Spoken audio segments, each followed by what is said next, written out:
Bonjour à tous, bienvenue pour cette nouvelle newsletter de Tilsit. Cette semaine, c'est la sidra de Vaïeri. Yaakov a vécu une grande vie, une belle vie, une vie complexe, et maintenant ce sont ses enfants qui vont l'enterrer. Et on revient sur la querelle qui a opposé Joseph à ses frères. À la fin de la vie de Jacob, les frères se disent que maintenant que Yaakov n'est plus là, il y a moins de choses qui les protègent. On s'imagine que peut-être Joseph leur a pardonné uniquement pour pouvoir reconstruire sa famille, reprendre un bout de chemin ensemble et profiter de son père, mais qu'il a peut-être toujours au fond une rancœur vis-à-vis d'eux qui, elle, est toujours vivace. Alors, il lui envoie un message qui est intéressant à décrypter. Et ils lui disent, voilà ce que ton père, Yaakov, notre père, nous a dit de te dire. Et ce qui est intéressant, c'est que lorsqu'on regarde le message en lui-même, d'abord on se pose la question, est-ce que c'est vraiment Jacob qui a dit ça? Est-ce que Jacob était vraiment au courant que Joseph avait vendu ses frères? Donc, quel est le message? Et ils disent, voilà ce que notre père a dit, s'il te plaît, maintenant pardonne la faute de tes frères parce qu'ils t'ont fait du mal, et pardonne la faute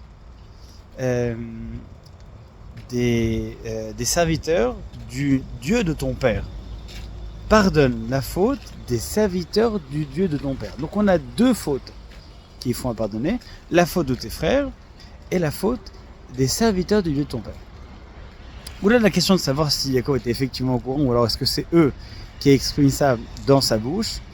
Dans tous les cas, c'est eux qui rapportent son discours, donc on peut très bien supposer que ce sont ces mots à eux. On a l'impression qu'il y a une double culpabilité. La culpabilité en tant que frère et la culpabilité en tant que croyant. Et croyant dans le Dieu de Yaakov.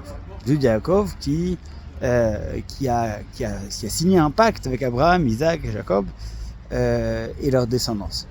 Et en fait, peut-être que ce sont deux conséquences de la faute. La première faute, c'est effectivement, ils ont peur, peut-être pour eux, par rapport à ce qu'ils ont fait à Yosef en tant que frère. Donc, pardonne à tes frères, c'est déjà une chose. Cette faute, on la connaît.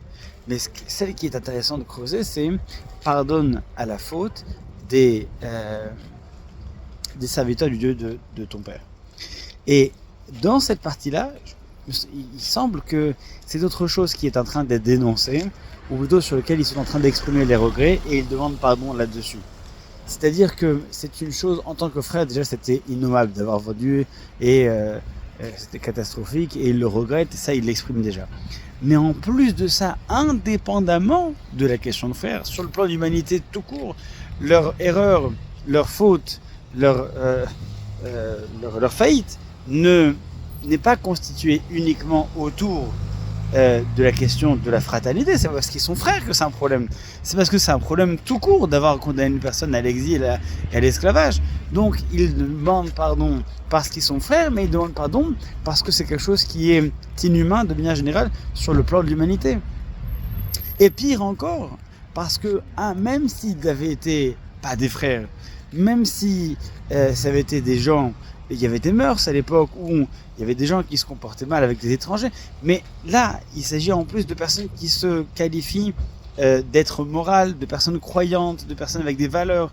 Et donc, ce qu'il dit, c'est que ce qu'il faut pardonner, il faut pardonner aux frères, il faut pardonner à l'homme, il faut pardonner aux croyants. Le croyant a une responsabilité supplémentaire par rapport à l'autre. S'il n'avait été que des frères, ça aurait été catastrophique. Si ça avait été des gens, ça aurait été catastrophique. Mais il y a un autre pendant qui est qu'en plus de ça, ils se réclament d'une tradition, de celle d'Abraham, d'Isaac et de Jacob, et ils la portent en eux. Et ils ont sali la tradition qu'ils portent, les valeurs morales qu'ils portent, et toutes leurs actions sont entachées de cette vente-là.